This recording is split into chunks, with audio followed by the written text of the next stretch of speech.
My mind is set, my grind is set, my heart on ice is cold. I'm only here to even a score. Whoa. My mind is set, my grind is set, my heart on ice is cold. We down right now, but did it before. Whoa. See from here we going up. Made the call, I shown up. Now the game is sewn up. Say my name is blown up. We up, we up, we up, we up, we up, we up, we up, we up. See from here we going up. Made the call, I shown up. Now the game is sewn up. Say my name is blown up. We up, we up, we up, we up, we up, we up, we up, we up. What up, Nine Nation, and welcome to the Knighted Ones podcast, episode number 128. That's 128. If you're counting, we are. We are the only podcast that features a former UCF national champion, a former UCF radio host, an ESPN analyst and hoops player, an infamous, yes, that's infamous rapper, our resident influencer and IG star shooting the breeze talking UCF sports. Remember to like and follow us on YouTube, IG, and check out the 70-plus teams and conferences on the College Huddle and the Big 12 Huddle. We're here, folks. I'm a little under the weather still. We apologize for the past couple of weeks. We had my dad's 70th birthday that happened, his retirement party, a bunch of other things. Plus, we were at conferences talking. But we're back. And with me this week, welcome back to the show. Last but not least, but always last, Josh Lazar. Hello, world. It's Josh, and I don't know how I can be last if I'm second, but not first. How does this math? As long as you're not first, you're last, bro. Boogity boogity. Boogity boogity. Well, welcome back to the show. Thank you for jumping on here with me. Believe it or not, we actually have a lot of football things to talk about. We have some baseball team things to talk about. Got back into the win column this weekend with a big win. And softball, that Florida Gators home and home. It wasn't great. It was not great. Everything before that was great. Yes. Actually went to the game. If you were checking out our not Instagram, our Twitter account, had some pictures from that. It was a great game. Josh had to leave a little early. I stayed the extra innings and walked it off straight over the midfield fence. So exciting stuff. If you aren't going to watch UCF softball, you should be. The biggest challenge we have, again, as we've been talking about, is the pitching and having more than one pitcher. So it'll be interesting getting ready to get into the Big 12 tournament time. The baseball team has an opportunity. They're tied for second right now. The baseball team has an opportunity for a double bye in the Big 12 tournament. So that would be a really, really, really huge win. We'll talk a little bit more about that and the emergence of Camden Wicker. He's been, we had Sauce out and we had Wicker out. Wicker comes back. He does his thing. Sauce, unfortunately, does not. So it'll be interesting to see how he fares. Without that, did I say Big 10? I meant Big 12. So. Well, you know what? I'm sick, and so you get a pass. I get a pass. 100%. The Big 10. If we're the cows, if we're doing cows math, that moment is the moment that the Big 10 is going to offer us. All right, let's get started with football. UCF football. We've heard a lot about this Alonzo Barnett thing. So. We know that he's been out. It is a minor thing. Scott Frost has come out and said he could be practicing right now, but they're trying to rehab him as much as possible. One interesting thing that did come out this week, Coach Beck did some time with an interview, and he talked about Barnett and his impact on the receivers. So we told you before he went out, and he had this procedure over the summer when he first got here, he was running drills with the receivers. He is still, throwing the ball to the receivers. He's just not doing it during practice time. So he's doing that in off times. He's going to get rehab during practice time. It's a little weird that he's, skipping all of his media availability. But by all accounts, he'll be ready to go. But the good news is that Coach Beck was saying he's out there with the receivers. He's playing. He's throwing the ball. He's asking them where they want it. He's coaching them up. He's telling them where from the distance on how far their routes are supposed to go, and he's really taking command of the offense. So that's super exciting there. Going further with what Coach Beck was saying, it was interesting because he took a deeper dive into the receivers where they are today. Coach Beck overall says we have a better receiving core this year. I believe that. We have been kind of light. We've had a number one and a number two for a long time. And, we kept talking about separation. His comments said that the receiving core was much deeper and a better fit than what they have been in years past. He also said that this year, because we have folks that are coming back, it's a good mix. The new kids that are coming in, so think Bibbs, think about Tyron Horns, think about Josh Derry. They're doing a good job of creating separation and 50-50 balls. Horns has got a little bit of size to him. We've been kind of missing. Last year, we kind of missed that capability as far as getting 50-50 balls. But they're learning quickly, and they're a big time threat on the outside. Also, big focus is blocking. So one of the things, Waden Charles, you saw him last year. A lot of the reason he got playing time was because of his blocking. And if you think of years past, when we talk about UCF football and receivers, if you think about all the way back to Blake Bortles and the Fiesta Bowl, one of the things that Coach Beck really drilled into everybody, and this comes from his NFL days, was no block, no rock, right? And so that's a big focus this year for the receivers. And that's how some of those guys like Horns will get their playing time early. Another big thing he talked about was Speedy. Speedy, if you remember, he moved around a little bit before he got to us, and his route running wasn't the best this year, and that was part of part of the problem for the QBs. Obviously, the QB situation wasn't the best. However, the guys also weren't running the proper routes at times last year. One of the things that Speedy's really been working on is his route running, and specifically at the top of the route. Once you make your break, where you're headed as far as depth is concerned and where you need to be coming out of the break, that's where Speedy looks like he's been putting a lot of off-season effort into. So blocking and route running, which is good because fundamentally that will help, along with the receivers that are coming back like Speedy, because they've had a year in the system. But the new guys are better for the system than what we've had in the past. So we've got a lot of depth. We've got Day Farmer coming back. There's a lot of guys that are, I wouldn't say duplicates, but we've got athletics, we've got speed, we've got athletic guys, and we've got 50-50 guys. That makes for a much more and well-rounded, receiving core. Last thing that he really pointed out was himself. One of the things that he said he's constantly doing is trying to be a better coach, and they evaluate themselves every year. He says he's always been known as a player's coach. We knew that. He was a player. He went from UCF to the NFL, had a phenomenal career here, did well in the NFL. So naturally, you're going to be a player's coach if that's the case, because you understand them better than anybody else.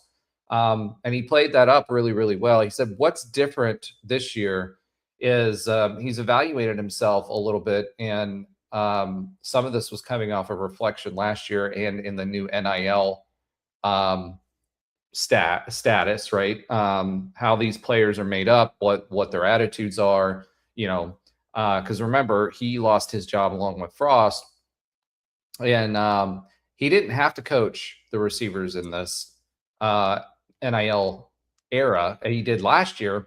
One of the approaches he said he's still a player's coach, but when there's a mistake, he's being more forceful in pointing it out. He said he wasn't doing a good enough job of that last year. And so it sounds like he's turning the screws a little bit to add a little bit more toughness and focus on the fundamentals, which is what he was known for with the likes of Gabe Davis and other receivers that have come through wide receiver U and have made it in the NFL. So it's really, really interesting to hear him say some of that. Josh, what are your thoughts on that? You know, all I'll say is this: sometimes I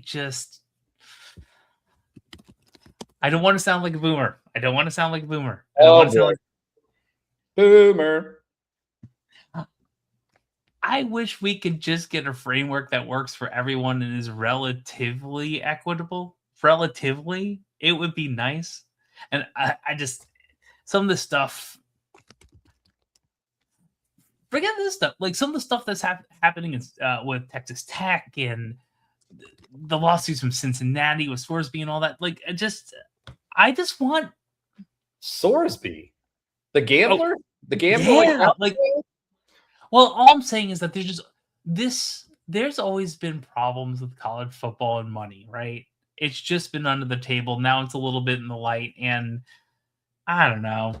It would have been nice to be at the table before this all happened, and not trying to navigate it while we're just trying to catch up with everyone else. That let me leave it at that. How about that? Let me leave it at that.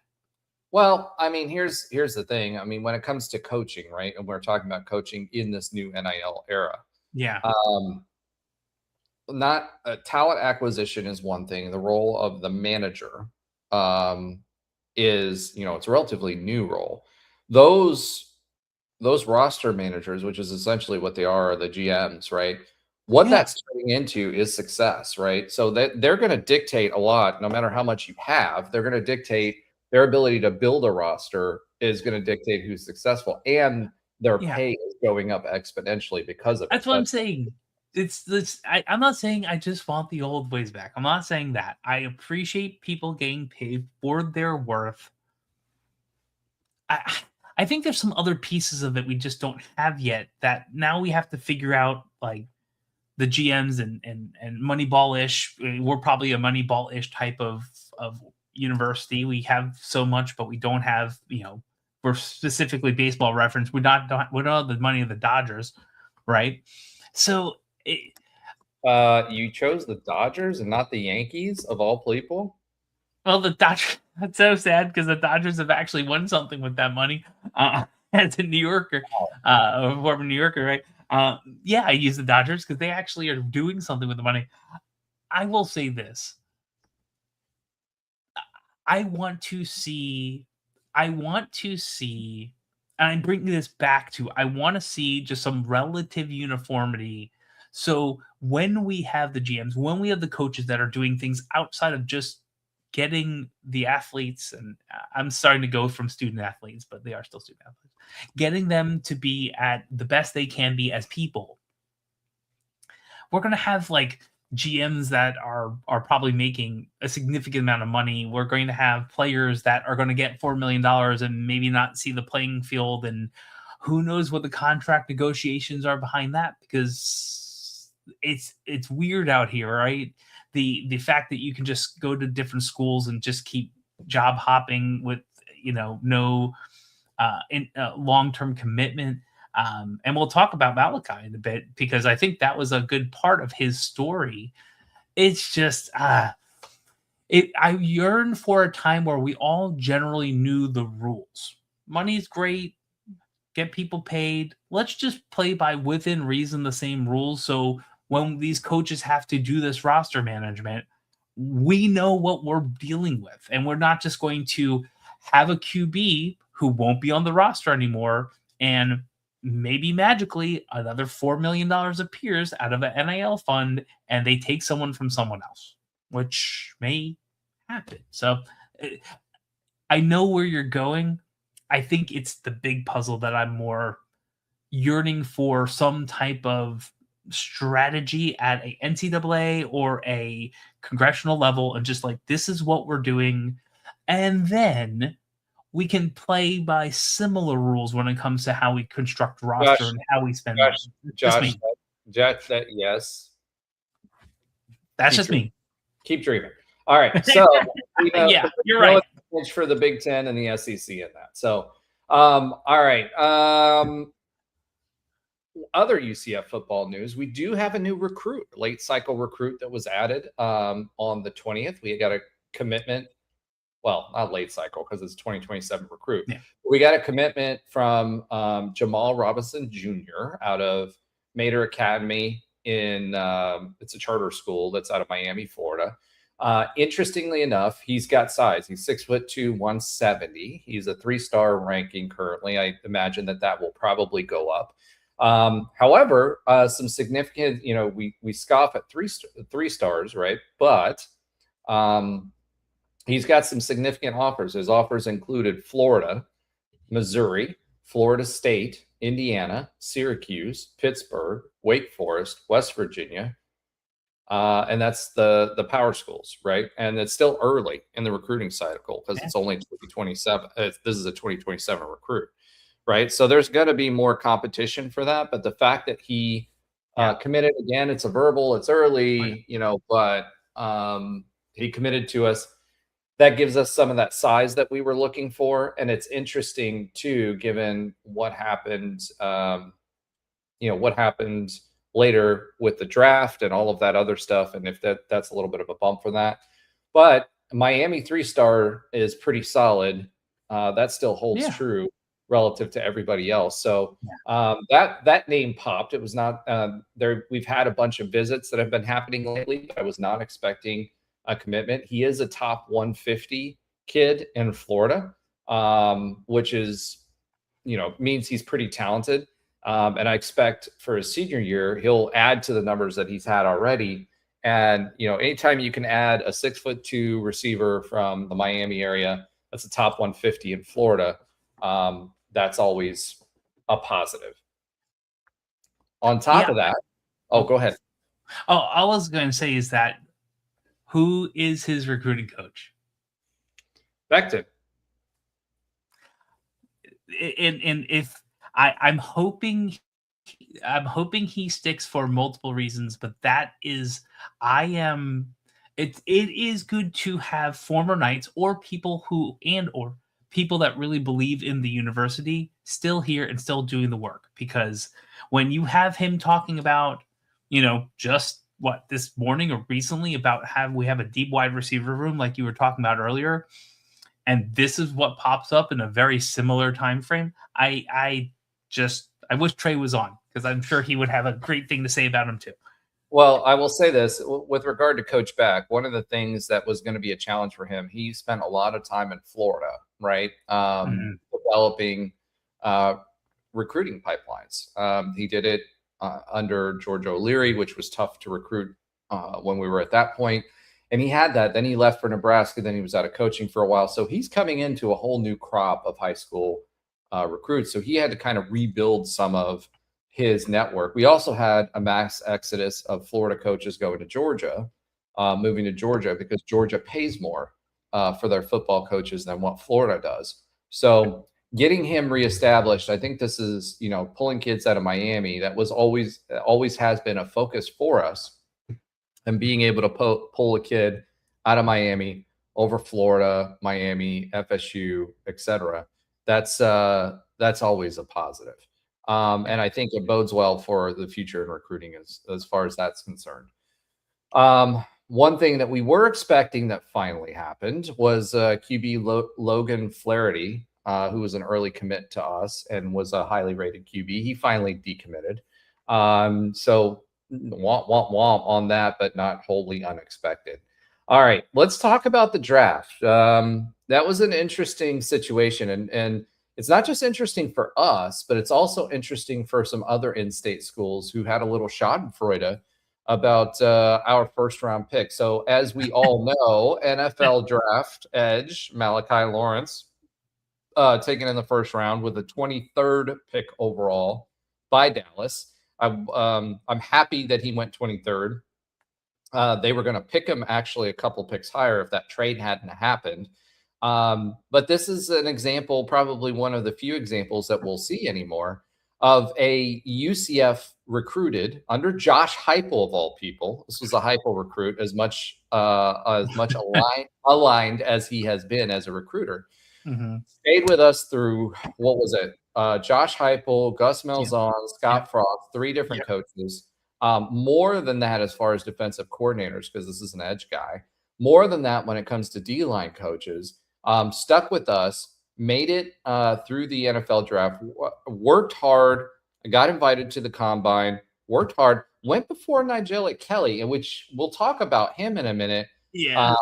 Undrafted free agent, which is crazy to me. I thought he would have been picked up at least in the 3rd or 4th round, but goes all the way to undrafted free agent status. But Malachi Lawrence really made his bones when he went to the combine. He prepared the right way.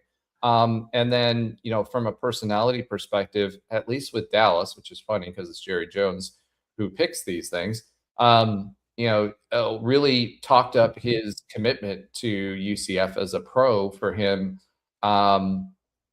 and sticking with UCF as a pro for him being drafted. So it's good to see where he was. So it's good to see him where he was. We were picking him before, during the combine and before the combine. We thought maybe right after the combine, we thought maybe a 2nd round or early 3rd round type of pick. Made it all the way to the 1st round. And one of the things for UCF is, people think it's odd that it's a 1st round pick and then no other people drafted on the same team. We've done that quite often, actually, relatively speaking, including the 20 people forget Blake Bortles went, then it was Rashad Perriman the next year. Rashad Perriman was around for another year before he went in the 1st round, and nobody else got drafted either. So no matter what, though, UCF still did better than a certain school that's closer to me in the Panhandle, the Florida State Seminoles, who are now all up in arms because they did not have a draft pick at all. So as much money as Florida State has been spending, as big a recruiter as Gus Malzahn was supposed to be, and having the brand, Florida State fans are up in arms. Meanwhile, little old UCF has Malachi Lawrence taken in the 1st round. So there's a lot to be said by Lawrence. Was he drafted? MD Knight says, was he drafted? He says Storm Johnson was drafted Blake's year 2. I don't remember if he ended up being drafted. He was supposed to be drafted higher, and then he had a problem right before the draft itself, basically, allegedly, a weed problem that popped up. Yeah. I don't remember if he was actually drafted or not, or if he went UDFA. Can you look that up for me, Josh, while we're talking about it? I swore he went UDFA when he was supposed to be. No, he went 7th round. Oh, so he did go 7th round. So MD, it was all the way at the end, but he did. It was to Jacksonville. Okay, so you are correct, sir. Dallas seems to be a favorite for us for linemen, but that year, Storm Johnson also went. Now, he was supposed to be like a 3rd round pick, and then right before the draft, there was a big story about him having a weed problem that came to light, and he fell like a rock. Still got 2 touchdowns in the NFL, though. Career -4 receiving yards. Well, and he did well in the CFL, right? So he ended up going to the CFL and did really well. And it's unfortunate because he was a very talented running back. And he deserved better. I just wish he would have managed his personal life a little bit better, because that's a big part of the NFL too. Fair. So the other advantage for Malachi going in the 1st round is he gets an extra year on his contract. I mean, it's kind of crazy. Top 25 pick. Were you surprised that he went that high after all that, or no?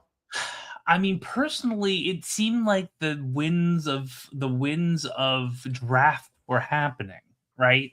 You kept hearing more and hearing more and hearing more. And then he goes to the combine and starts doing things that very few people have done, period. And even the note in some of the news about him going to his performance studio and training, and it was like the Magic player that jumped out of the gym last night to dunk on the Pistons. Like, I didn't know he had that in him. I think there might have been some of that, and a mix of measurable size, smarts, and delivering at the times he needed to, both while he was here and then afterwards. he was not a schlub of a player. He was one of our better players consistently for at least a year or two, and Well, had that progression of accomplishments too. he So consistently got better. That was the yeah, thing. Malachi Lawrence, first year, second year he got better, third year he got better, and then his senior year, his last year, he was really, really doing well. If you look at his metrics, yeah, the year before he was having trouble keeping guys contained. yeah. That was the biggest problem too, and it wasn't just him. Kelly had the same problem. His final year, he did a really good job with his angles, understanding his angles, and keeping guys contained, right? Yeah. Because the measurements that go there, and that was one of the things. That was one of the things that really, really stood out to the folks at the NFL who were looking. I think it was Avery Johnson was the Kansas State QB, and they played that a couple times where he didn't get the sack, but chased him in cutoff angles to a 4.4, like really fast runner, and made him throw out of bounds before he went out of bounds. Like it was, I'm not saying that got him round one money, but I think all these different things, stacking knowledge, stacking numbers, showing out at the combine, probably had really good rapport elsewhere. I'd say behind the scenes at the United Ones, a certain former player told us what was probably going to happen. I think that's a good way of putting that. But yeah, I am not surprised if you stack all that together. If at the beginning of last season you said we'd have a first-round draft pick on this team, might have been surprised. Yeah, and MD Knight mentions a sack percentage and a RAS score. Those scores, I think he was like top 8 or something in the past 20 years as far as those scores were. There was some noise going about that. And he's right. All of the folks, there were 8 guys who scored that, and he was top 20. They were all top 20 picks, and he was the 8th guy, and he was like 4th or 5th in those scores out of those 8 guys as well. So he was, especially the RAS metric, he was performing at an extremely high level there. So, Malachi, I was surprised he got that high, but not after the amount of noise that he had. It's a very similar thing that I remember when, Perriman, he was expected to be a 3rd, 4th round kind of guy. And then he ran, that 40 time, and everybody wanted him. We knew he was fast. Everybody wanted him, right? So it was insane how quick that went. And I was looking up the RAS scores, like one of the top 1% of the last 40 years or something, that or whatever they did of their measurements. It was really insane. So like you stack the improvements, you get on tape and you see this, you get that type of mental and other percentages in there. You show out at a combine and do things that people haven't done. And the bet, my bet is probably their bet. If you can do this progressively at the same institution, and that is something that I think, I forgot who was the gentleman on the left-hand side of his conference. I thought it was one of the GM or someone from upper management from the Cowboys, who's next to Jerry Jones. He was like, that means something. Like staying, committing, and continuing on this progression means something too. And I'm not saying everyone's going to do that. That's just 100% not going to happen nowadays. But I bet you that gave him a couple of extra notches on the belt to get there. It's not nothing. Yeah. So I'm really excited about it. And I'm excited to see how he does, sadly, against my enemy of a team, since I'm a Giants fan. But you know what? I can still root for him, and the rest of them could go, lose as much as they can. He can get 4 sacks and they can still lose. I'm good with that. Well, MD Knight says he thought maybe Rubelt might sneak in too. He had the measurables. He was UDFA, but they got picked up. I mean, we might as well talk about how the res. Excuse me, guys. I'm still getting a little bit of sick here. So the rest of them, we also had 5 undrafted free agents, right? So Kelly ended up going to the Packers. That's a good landing spot. I was really surprised that he didn't go at least 5th or 6th round. I don't understand that whatsoever. I think it's the things we were kind of talking about with I don't know if it's work ethic, right? I don't know. There has to be something there. There has to be something there that made people pause. But yeah, the baggage you're talking about. I think that baggage, I'll say allegedly. I don't know for a fact. There was a certain car that he was in that was involved in something. I can't remember. Oh yes, I remember that. Yeah, he was in a car with someone who killed someone when they were driving recklessly or whatever. So yeah, that was a part of it. I don't know what else he had as far as that's concerned. But he gets a shot, right? Prove it. And I think he will. I mean, he got better too. Like the years that he was at UCF, he was a 5-star talent, went to Miami and then transferred to us, and he got better every year, and he stuck with us after that because he had offers as well. Texas Tech was coming after him, along with Lee Hunter at the time, and he stuck with UCF.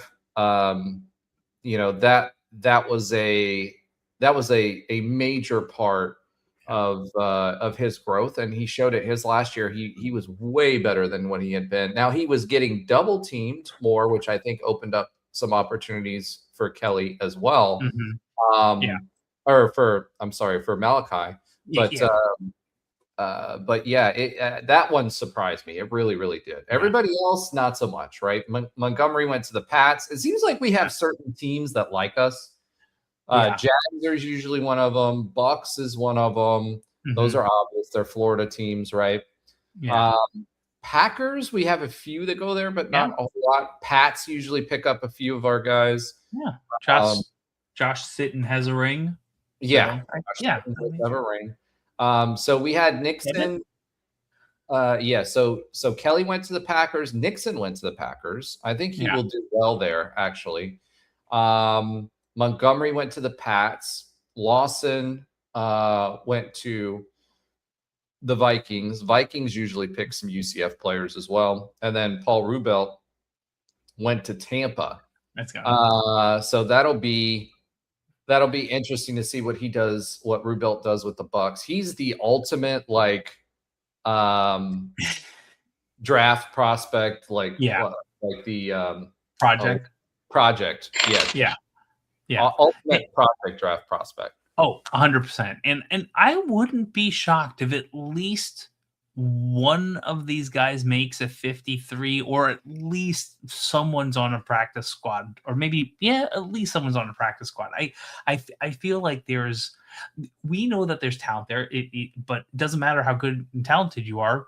You got to prove it. And I think of those guys, I think Kelly definitely will make a 53. I think Lawson has a chance to make a 53-man roster. He's a good linebacker. Montgomery, I don't know if he makes it. I think Nixon probably makes it at least a practice squad. Rubelt, it'll be interesting. Yeah, I'm intrigued. I am. And that's a good call out actually by MD Knight. One of the things we forgot about Nixon, he was a really, really good returner before he got banged up. Yeah. And I agree. If you can do your general job and do really good at special teams, you got a shot of being a little more sticky. So I'm intrigued. I'm intrigued. And that is 100% right. In the O'Leary days, we had a ton of O-linemen drafted. And again, that was because we had technique, right? And that was the hardest part for O-linemen coming into the NFL was technique. So, we had skilled players for a while. It was DBU, then it was wide receiver U. Now, I don't know you. So I don't know you. Yeah. Well, I mean, seriously, that's a double entendre, right? No, it's I don't know you because most of the players are here for a year. I know. We already talked about my thoughts on that. But we know yeah, what your thoughts are, but well, we'll talk about that. We'll talk about we're coming back you when we get into basketball. yeah, absolutely. Coming back. Yeah. What this is a thing now. Okay. 3 camp invites. So in addition to the 5 guys that were signed to contracts, we've got 3 camp invites. So 8 total players plus Malachi Lawrence get their shot. Rulis, he has camp invites to the Colts. Dunham has one to the Titans, and Marcus Burke also has an opportunity with the Titans as well. Tough part for Rulis is he's actually fairly decent, but I don't think he's as good as Matty Ice. And Matty Ice has been the ultimate journeyman. The biggest thing with Matty Ice was always his leg strength, but his accuracy was always there. So I don't know. I'm not seeing much there for Rulis. It's always tough with the special teams, especially any of the kickers and stuff, because there's only one of them or 2 of them on a team, and they're held to a high standard.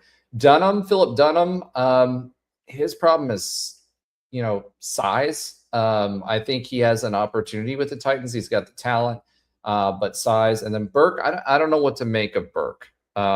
With the Titans. So I think of all of them, I think Dunham may have the best shot, depending on how he does. And it may be just special teams for a while until you break into the lineup, right? So that's kind of my thing on the draft. Overall, boo-hoo FSU. You didn't have any. Now they're talking about, oh, we need to get out of the ACC. It's not the ACC. That's the problem, right? The problem is your coaching staff and your inability to develop players. And I wonder who that was at that coaching staff, at least on the offensive side of the ball. I'm just saying. Oh, there's a couple people. It's going to be interesting. Like if UF starts doing well, right, or gets a little bit better, was a Jordan Travis like that kind of gave such a life to that current staff. I don't know. It's going to be interesting. Like FSU's in a program spiral right now, right? And the fact that they didn't have any NFL draft picks, all of the talent that they brought on, they're either making bad picks as far as talent is concerned, and they certainly aren't making the most of them. So good for UCF and screw FSU. All right, I said it. All right, let's go ahead and pivot. Swivit? Are we now pivoting? Are we going back to pivot? We're swiveting. Let's go back to a swivit to hooping and hollering. We've got a lot to talk about hoops. There's been a lot that's happened in the last few weeks. Obviously, we've been out for a bit, but let's start with Burke. Going to the portal. So that was one of those guys that we wanted to keep. I personally, he was too streaky for me. I mean, his overall stats were good, but he'd have a game where he'd be lights out, and then there'd be another game where, he'd get so dejected. We didn't do a good enough job of coaching him to go inside because he was great. He wasn't just a shooter, he was good in the paint. And so when he was having an off night there, we should have had him in the paint more for rebounds because he was very active as far as that was concerned. I mean, as far as Burke as a loss, would I have liked for him to stay? But I mean, he wasn't. To me, he was a nice to have, but not. I think I get what you're saying. I think he's $1 million, not 2. And all power to test the market and get what you get. I think, I liked him as a person, sat a couple of rows in front of his family. They were at the NCAA game. They were very nice too. He just might have wanted more than we had to give, or we needed to take that funding and spread it around. And that's why someone else is coming back. I would have rather had him in there as long as that consistency he had at the end of the year kept moving forward. And I do think it would have with this team. So it's kind of unfortunate because I believe that he probably wanted to be here, but we know what we have dollar wise, and we now need to play Moneyball, right? So I wish him the best wherever he ends up going. I'm sure it's going to be a very good team, and he's going to make that a good team. And yeah, I think it's unfortunate. I think it's unfortunate. That's my opinion. So you keep talking Moneyball. So let's go a little bit into the transfers. One person that is returning though, because we remember we had double the NIL this year than we had last year. So somewhere around $6 million. We were playing with $3 million before. Bowl is returning. I think that's a good thing. I like him coming back. A certain someone who went to Cincinnati made it known that he would be very open to coming back to UCF. He ended up signing with another squad, though. Do you know who he signed with? Was it Kentucky? Michigan. I knew it was like I knew it was one of the Big 10 or the SEC. Look, is Mamadou going to? Because I don't know. I was trying to find that out, but there's nothing posted out there about whether Mamadou is going to. But for us, I think getting Bowl back, he was one of those guys that at the beginning of the season got a lot better by the end of the season. Similar trajectory. Do I think he's as good a player? No. If we could have got Chom back, would I have been more comfortable with that? Yes. But I was one of those guys, we talked about that. If Chom came back, would you have taken Mamadou back? And I don't think there's any way that they could have done that. And Econ is just like going to town on the notes that we have coming up. So we'll talk about that. Yes. So it was actually announced today. Yeah. Arturo Dean's a little bit of a misnomer because he excuse me real quick. I've got to call. Arturo Dean is a misnomer, is what you're saying? Well, Arturo Dean coming back is a little bit of a misnomer because he was with us last year. He just didn't play last year, didn't officially sign. However, Mr. Dean, on the other hand, was an addition, a great add. Now, Arturo Dean did a lot at Oklahoma State. That was his previous school. And he was really, really good there for them. So we were excited about him. We thought he was going to play last year, didn't end up playing, but he is going to play this year. So people have kind of forgotten about him, but he's a really, really, really good player.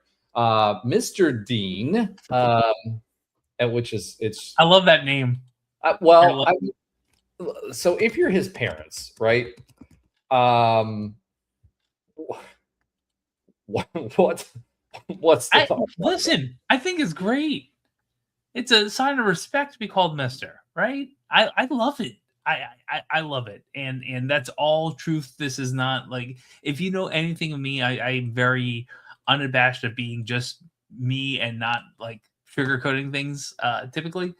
I think it's great because is it Mr. Dean? I don't know. I don't know. It's his name is. He comes to us from Charleston. He's a number 3 guard. He averaged 10 points per game last season, 3.7 rebounds, 3 assists, and he shoots 52.5%. Now that's the big thing. What that probably means, is that he's going to drive the paint quite a bit. I haven't seen any tape on him, but if you get over a 50% shooting percentage, you're driving the paint, right? And that also works well because he's 6'6", so he's got a lot of size. Yeah. He was from Miami. He's a sophomore. In 24, 25, he was with Upstate. Last year, he was at College of Charleston. He got way more playing time at Upstate. But he shot 57% there. He was 195 for 341. He's not a good 3-point shooter, 24.4%. He's not a good free throw shooter, 57.2%. So he's a guy that's going to drive the paint. The only thing that drives me nuts with that, he's not a big assist machine, which means if he's driving the paint, he better make the bucket. If he gets fouled, he becomes a liability late in game. So I'm hoping they can coach that out of him. We did lose down the stretch. several games, especially in the tournament, because our free throw shooting went from about 80% towards the beginning to middle of the year to 72% to whatever abysmal performance that was in the tournament. Part of that is tired legs. Part of that is I don't know what to tell you. I mean, that's a problem for Johnny Dawkins, but he scores. He scores and he's got size. So I think that's more of a developmental project. But Arturo Dean, on the other hand, just going back and talking about Arturo Dean, as far as his statistics are concerned, he was averaging, when he left Oklahoma State, he was averaging about 40% on field goal, about 69% free throw shooting. Not a good 3-point shooter, but he was a good player. He scored. He's a two guard. He was averaging about 11 points per game, 4.1 rebounds, 3.7 assists, and about 42% on the field goal percentage. He was a problem when we played him when he was at Oklahoma State. And so that's where that comes from. So I'm actually excited about him. So Bowl returning is good. We've got that. Lewis Walker from North Carolina A&T, Isaiah Malone, which I'm excited about. Isaiah Malone from Florida Gulf Coast, right? So again, you're talking about this Moneyball stuff, right? Caden Vasco, he was from Wofford, but he's more of a shot blocker. Churchill Abbas from New Orleans. It's actually kind of funny. He's got a Master P connection as well. So people don't realize that. Say, yeah. Absolutely. People I'll don't take any of Master P's recruits. Yeah. Absolutely. Well, there you go. He's big in basketball now, right? And he's worked his way up. He's another big, tall shot blocker. So we'll see what happens there. Dior Johnson, that was the big one.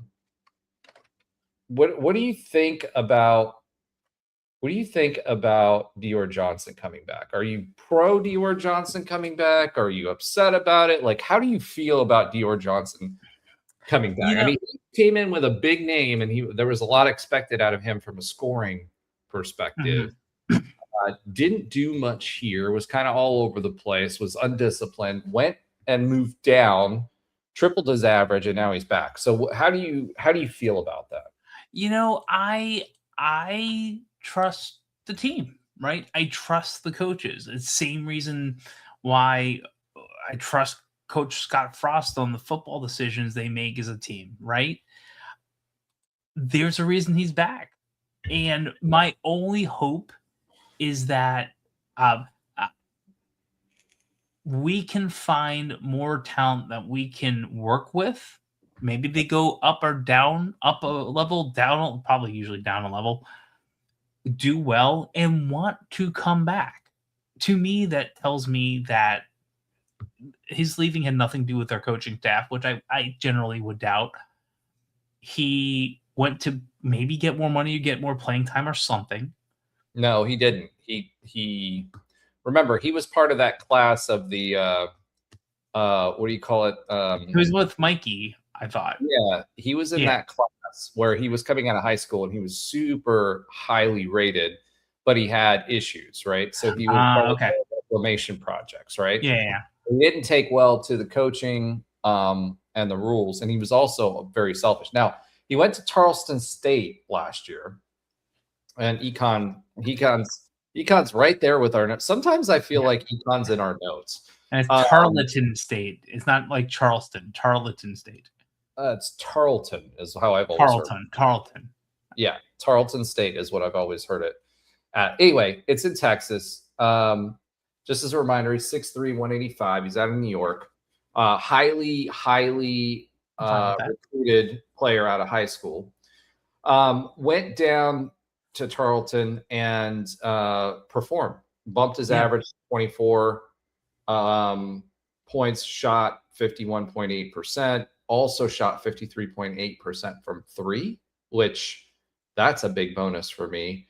84.9% free throw percentage, only had 1.6 assists, 1.2 steals. And my big issue with Dior is to see if he got that, because last year he was a ball hog. He was their entire offense, which was part of the problem in Johnny's offense before, right? Mhm. Question is, I think Johnny would have had to have had that conversation with him and say, Oh yeah. especially after last season, as Well- we made our bones with assists. And so now I'm Yeah. seeing more and more of these guys coming in that are not facilitators. They're score first point guards.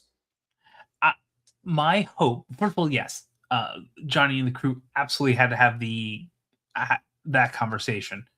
This is, and it's not a anti Keyshawn Hall thing, but in Ecom has a note like DJ and Hall had the scoring. Sometimes ISO, all the time they did. I think last year is proof in the pudding that the concept of the ball screen offense, the switching defense, the stuff that worked with Johnny Dawkins in the past, a little bit new of the offense, and playing reasonably unselfishly works. I mean, we were in essence a pretty poor game away from getting as far as we've ever gone in the NCAA tournament, and of course we would have lost to UConn even if we made it one more time. With this team that had a good core to it, and some of that core is coming back. I don't know, man. That's the whole thing. I was picking them to beat UConn, actually. Nah, hindsight's 2020, Roger. But No. but I understand what you're saying. They wouldn't need to play out of their minds, but No, they if needed they to were play playing just good. They played crap basketball. Let's be real. They played crap basketball down They the did. stretch and into the tournament, right? Yeah. Oh yeah, A 100%. couple of games before the tournament, when we were talking about that, if they would have, if that team showed up, they would have given Yeah. UConn problems, right? Yes. So it did. Now, one other key piece that I kind of was sad to see go was Chris Johnson. So that's another piece there that I would have liked to have seen come back. Devin Cambridge is becoming an octogenarian and is fighting for another year. I don't think he's take him back if he absolutely. I think we're running out of space, but I think we have space for We some are people. out of space. We actually had someone drop today as well. That was a highly rated freshman that dropped off the roster as well. Interestingly enough, Carmelo Pacheco is coming back. One of the things that we did really well was the three. So we'll see. We'll see what we do with the 3-point shot, right? But him and Dior both can shoot threes. So obviously, Pacheco was the liability on defense, right? Yeah, he is here to fix that. Well, yes, and last year when we got into the Big 12, because he was a set piece, when he did come in, he wasn't shooting very well. I think it got to him a little bit, despite shooting. I think it was like 50% before. He got the lead to the conference. He was shooting in the high 40s, and then he kind of fell apart. And then towards the end of the season, he kind of got his groove back, and I think he got his confidence. So it'll be interesting to see how we use Pacheco next year as a set piece, because Dior, if he's in the mix as the starting guard or a starter, he can be used both ways. We just need to make sure that he facilitates the ball sometimes too. So anyway, so that's kind of where we are with hoops. I'm trying to look up the guy. I can't remember what the guy's name was that dropped off. Oh, I forget Chris. Now I have Chris Johnson in my head, but I know that's not the name. No, it was like a 4-star guard who I think Wash is representing, and I'm not going to pull the name out of my head quickly enough. Christian Gibson. There you go, Christian Gibson. Yeah, he was a big time recruit, and we were expecting a lot of things out of him. He was a 4-star guy. Houston offered him, OSU offered him, Ole Miss offered him. So we'll see where he ends up going.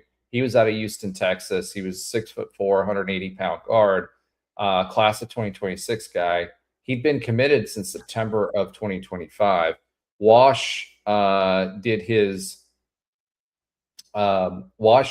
thing, stepped away, and to be with family or whatever. And now he's back doing whatever he's doing. So it'll be interesting to see what the inside baseball was on that. We'll hear that later on.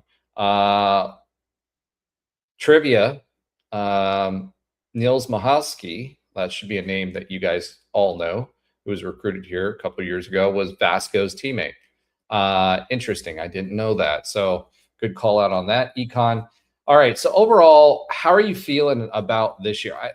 I'm afraid we're gonna have a letdown, but I think we have some pretty good pieces that we can put together. I just don't know if we're going to be able to put them. It'll be a different offense this year than it was last year. I don't know how we're going to put all those pieces together. That's what's a little scary.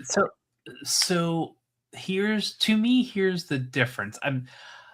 I'm cautiously optimistic. This is my UCF ethos. It's been beaten into me. I'm cautiously optimistic.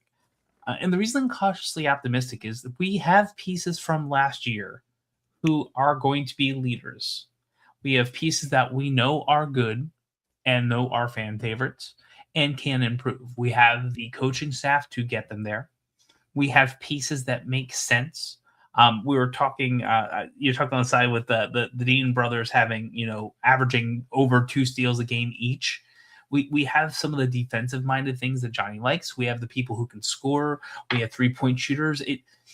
It's going to be like most things nowadays. How well do they mesh? Like if they went through Scott Frost's friends, the program, or if they bowl a lot during the summer, or whatever it takes to get them to work together and play together, I think we have another shot to do something pretty good. It could all fall apart. I don't know, but I feel like it's a good game plan. I think we're running back within reason some of the ideas of last year. So I'm cautiously optimistic. Do I think we make it to the nobody is the facilitator from these guards that we're bringing in. So that's kind of scary for me because I feel like we're going backwards on that, right? More ISO ball, that sort of thing. I will agree, and I'm hoping we're wrong, right? Because Folks and Stillwell, the way they work together and play, like there's just some of this chemistry that you couldn't quite replicate. But we have time to see what happens, and I do agree. I don't think even Chris Johnson was a shoot first, but he can handle, and he could make an assist or two.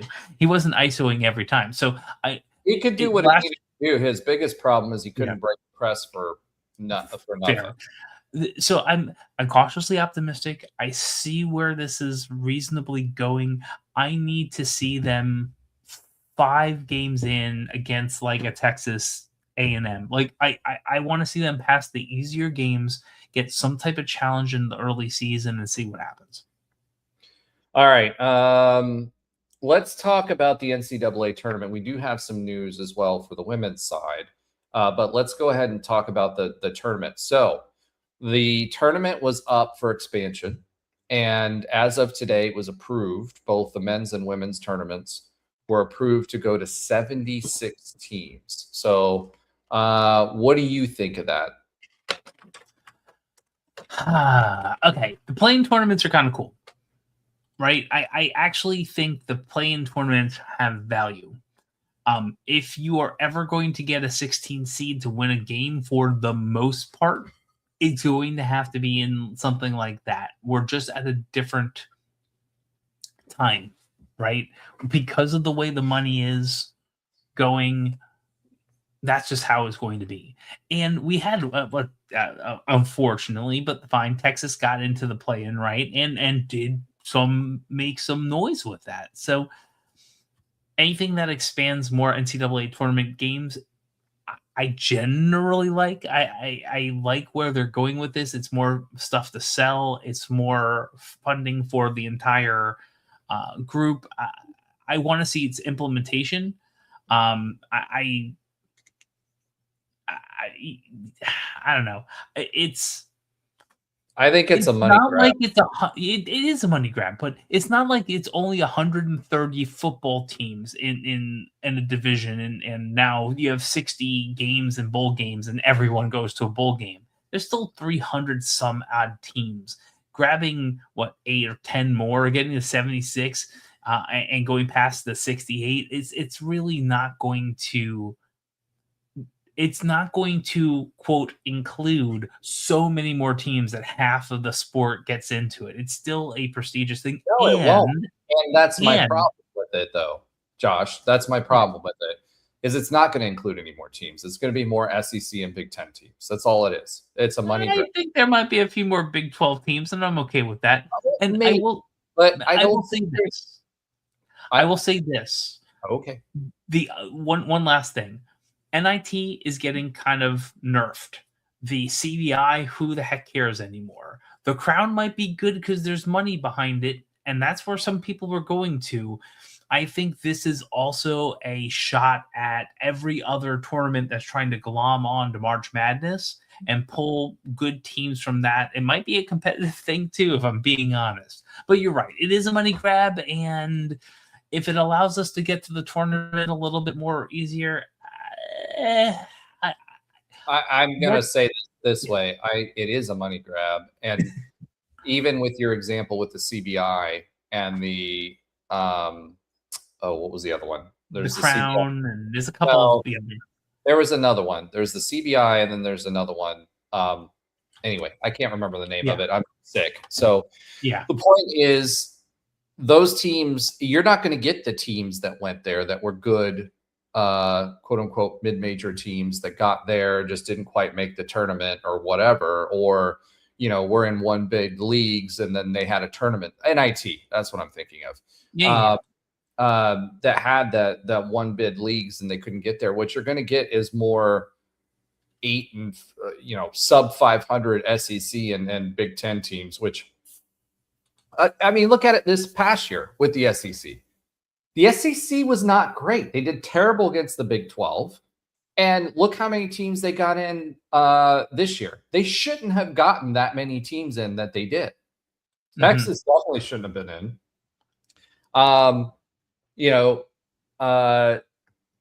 Yes, I agree. Cincy and West Virginia would have made it last year, and we are perennially one of those bubble teams. And yes, the standard has been for Big 12 teams, go 500 and you're in, right? Yeah. I think it opens up more doors for these SEC and Big Ten teams without some sort of like rules around that. The tournament structure as it sits right now is going to be an opening round of 24 teams playing 12 games, followed by the main 52. So the play-in games, you're going to have 24 teams playing 12 play-in games. You're going to have 52 teams in the main bracket. And then 8 extra at-large bids. So the first 4 basically is expanded, right? But it's at-large bids. So if you get a team out of, even the AAC, which we were in not too long ago, which became a 1-bid league, even if you get a really good Memphis team that just happens to lose the tournament, there's no guarantee that a team like that's going to get in, right? Not that Penny Hardaway will guide them to an NCAA tournament anyway, but that's a whole nother story. But just using them as an example, you're going to get, a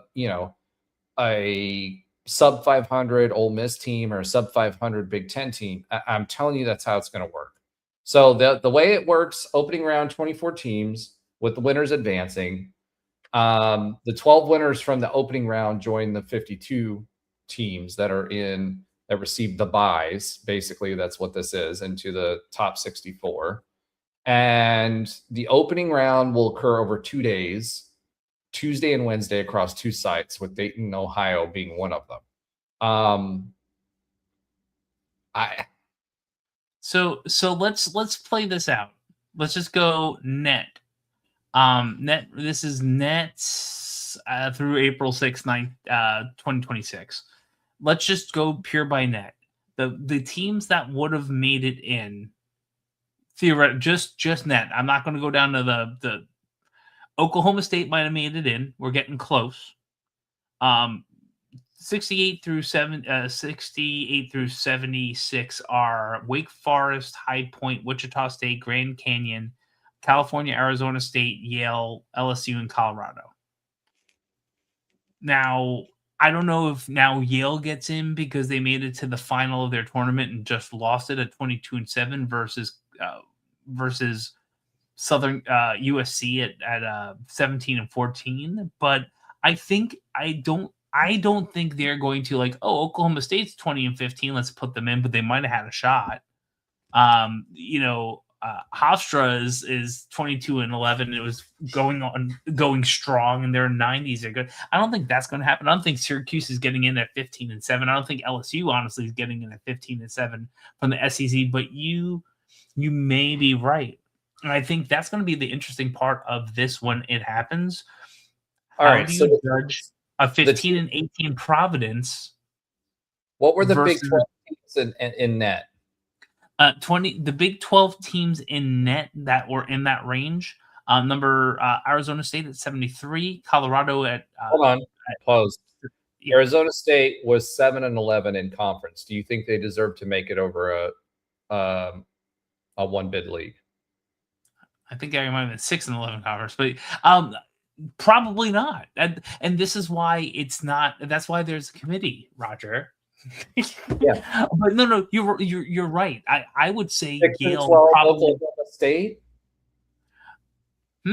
Oh, 6 yeah. 12 Oklahoma State. Like, no, absolutely.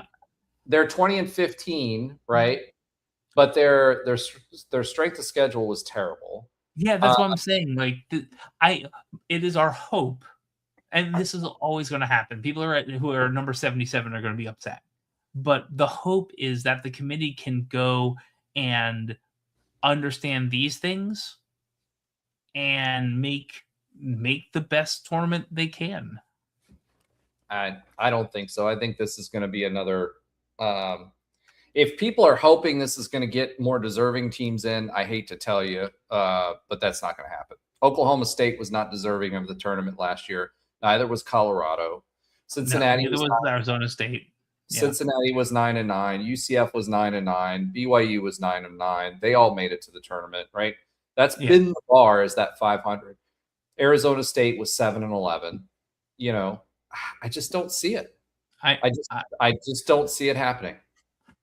We can have, by then we'll have a content producer. They will cut this and then we'll play it next March or whenever this happens to see if it's right.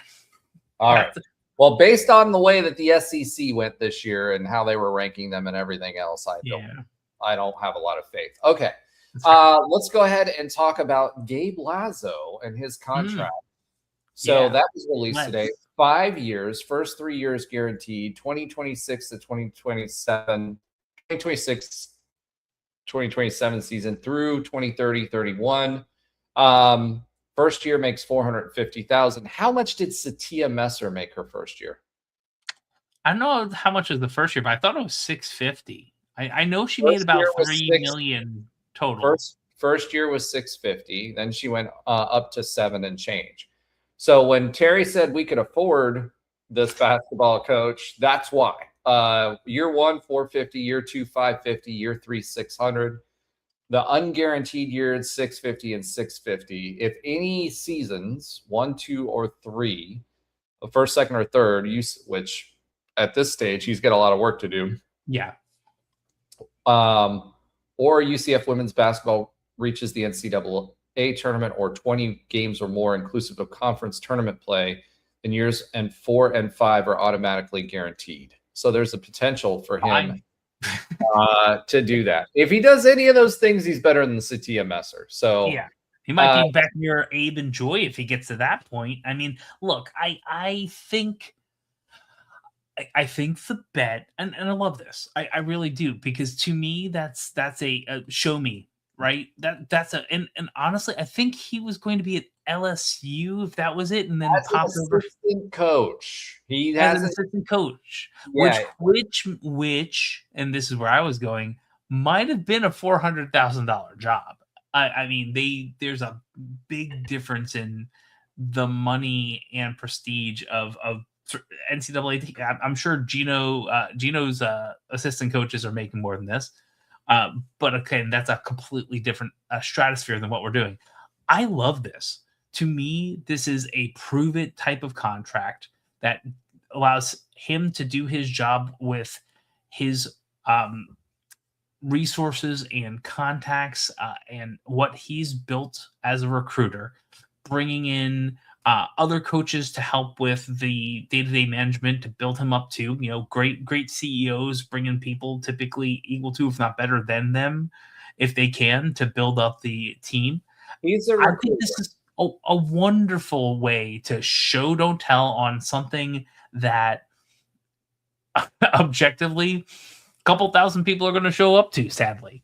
And maybe he could do even better. Okay, let's stop that there. When Coach Abe was here, it was more than a couple of thousand people. Right? I agree with that. That's what I'm saying. That's for now. If there's an exciting style of basketball and they start doing well, I guarantee you we'll start actually getting those butts and seats. I wouldn't even mind if one of those years were tied to attendance and actually having people in the arena. But so those two things should help that. Going back to what we were talking about with regard, or what you were talking about with regard to, he was brought in as a recruiter. Yeah. Simple, which was the same MO that we had with Satya Messer. The difference is they brought a former UCF women's head coach who ended up going to a local school. I think it was Stetson, if I'm not mistaken. Yeah. She was at Stetson for a long time. And then she came back here. So yes, and I think this is a lack of commitment to women's basketball. So it'll be interesting. Yeah, it's a hey, we got somebody in there. Let's see what happens. I will say this: he has been way more active and interactive with the other teams on campus on Twitter. We'll see how long that lasts if he has no success. All right. Let's go ahead to talk about the more relevant teams right now, which is UCF baseball. So let's start there. Got back in the winner's circle after we had a few shows of it there for some sweeping going on, but the wrong direction. It was weird. It's like we went to Appalachia and the bottom fell out afterwards. It was interesting. Well, I mean, it was Kansas really, because Kansas we won the West Virginia series, first series we'd won at West Virginia in any sport, right? We lost to Kansas 3-4, 3-6, and 1-3. It wasn't like we got blown out. What that tells you is how good the pitching was, because Kansas is. And this was at Kansas. Kansas is hitting out of their minds, right? That's how they're winning games. Tops in the NCAA. We go to Jacksonville. We lose there, or we lose at home versus Jacksonville 4-5. Beat Cincinnati 7-1. Yeah. And then lose to Cincinnati 3-9. And then we're winning the last Cincinnati game, and the wheels fell off in the 8th inning. Then we go to Bethune-Cookman, which, people talk about BCU and they're like, okay, it's a midweek game. It's BCU. We should beat them. Bethune-Cookman consistently is a tournament team. They have good baseball there. They have good baseball this year. We won there 5-4. And then we went all the way to Salt Lake City and got a sweep. And the difference was for 2 weeks, the bats, Cincinnati, the bats put on a clinic. The pitching was nowhere to be found. The week before, the bats were kind of silent at Kansas against not great pitching. But we kind of put it all back together at Utah. And the difference at Utah was we hit a third big hitter and put a third big hitter in the lineup in J.D. Rogers. So J.D. Rogers, if you remember, he was in the lineup initially. He got pulled from the lineup because he was not doing well, to be frank. He was a big hitter early and then just fell flat, got pulled from the lineup, has been re-injected in the lineup. And between him and John Smith and where Wally has been putting him in, it's good because we can spread the big hitters across the lineup, and we can have the other guys focus on getting on base. 1 second. Now, I was even with John hit like 3 home runs or something. It was really it was good to see them actually close out a series. It was great to see them like do what they should be doing. And we have a kind of interesting game coming up next week. We'll go back to what we have an interesting game coming up tomorrow too, which is Stetson. It's interesting because, well, it's not just because it's Stetson. It's us versus Stetson in Lakeland. That's the weird part about it. It's not in the land. So I'm interested to see what that is too. But I feel like maybe Stella got a groove back, and we figure out how Stetson is, because I think, if I remember correctly, we lost the last game versus them, and we have Arizona State, who's ranked 19, coming back to Orlando this weekend. So we did lose 4-8 to Stetson. Right. I thought so. So I think that was like an 8-0, 8-2 type of situation before we got some runs in the late innings, if I remember correctly. So we have the setup to get back to where we want to be, and we have 3 to 4 games to do it, and we'll see what happens. So the big thing this year has been the pitching depth, right? Because we've been talking about the pitching depth and how good it was. And then we lost some guys to injury, Sauce being one of them. He was pitching out of his mind. He was a starter, Friday night starter, Saturday type starter. And then he got injured. He came back in this game, in the second game of the series, and just got batted around the baseball field, right? And then he went out. Wicker came in and put in the longest number of innings for his career so far, and played really, really well. I think he went 5.5, 6 innings, and was great. We were able to close out the series. But as far as the bats were concerned, Ross has been, making it back. He's back up to a 280 average. He led the team last year, but for a while this season, he was just batting right into defenses and right into shifts. So he's kind of figured that out. The other thing, like Skinner, like that last game, I don't remember what inning it was. It was like the 6th or 7th inning. And double after double after double after double. I think it was like 5 doubles in a row in one inning. And Skinner kind of started that off. He's been hitting doubles as well. So I think the big thing on the hitting side is getting JD Rogers in there and him hitting pretty well, right? He was 5 for 7, and then he hit, I don't know how many home runs in that last series before this one that came in. He hit it. He batted pretty well. Williamson has been consistent throughout the season. Smith has been great all season long. I think he came from Jacksonville, I think was where he was at last year. We saw him playing against him. He's been batting out of his mind. And I think that's the biggest difference is shaking up the lineup a little bit, getting JD Rogers in there, him hitting, and being able to spread those guys out. Man, you're doing pretty good on the mute button, A, and B, getting through some of the stuff. I will praise you. Maybe we're not going a full 2 hours today. Yeah, I appreciate that. Not going 2 hours, because there's still plenty to talk about with softball, and baseball. What I want to say with all of that is, I think the hitting's there. It's coming on in the right time. That was something that was missing. And in spite of the fact that we keep talking about our pitching depth and how many people were injured, we're still one of the best pitching rosters in the Big 12, averaging the lowest ERA at around 2.5 now, right? So that was interesting. That's good for us. So we are a good team. Both pitching and hitting. The hitting's coming around. That'll help the pitchers. The last 2 series, it was one was off or the other one was off. Everything came together this game, and we absolutely wiped the floor with a surging Utah. The other thing that's been great for us is we've been able to get past their aces. Once we get past their aces, this team can bat around, can bat around the field, right? It doesn't matter. So it's staying in enough of those to get the pitch count up, right? So whether we're doing that by fighting in the box, or we're getting on base. We're getting through those pitchers. If that hitting continues, our pitching staff is good enough, even with it being depleted compared to the beginning part of the season. And that just tells you how good it was at the very beginning of the season.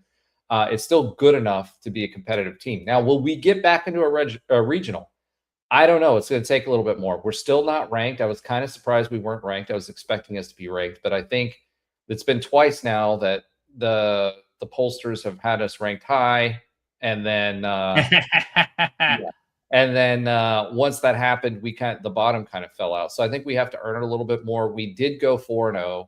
Next coming up, we have Stetson, as you mentioned, a tough team, tough out in Lakeland, and that's part of a tournament. So it was really weird that that's part of a tournament. And then we're up against number 19 Arizona State in the National Space Day space game. So we have a space game versus Arizona State at home. Now, Arizona State is number 19, but they've been trending down. So this would be a good opportunity for us to get a series win against, and great if it were a sweep, but a series win against number 19 Arizona State that's kind of been down, right? So I'm sorry, Econ, I wasn't on the comments stage, so I'll throw some of your comments back up on there. So what do you think? I mean, I think we take at least 2 out of 3 out of versus Arizona State. What do you think? I'm hoping. I obviously we win.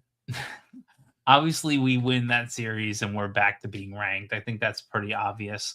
I think being home helps. I think the momentum helps. Hopefully, we get off the schneid is the term I'd want to say.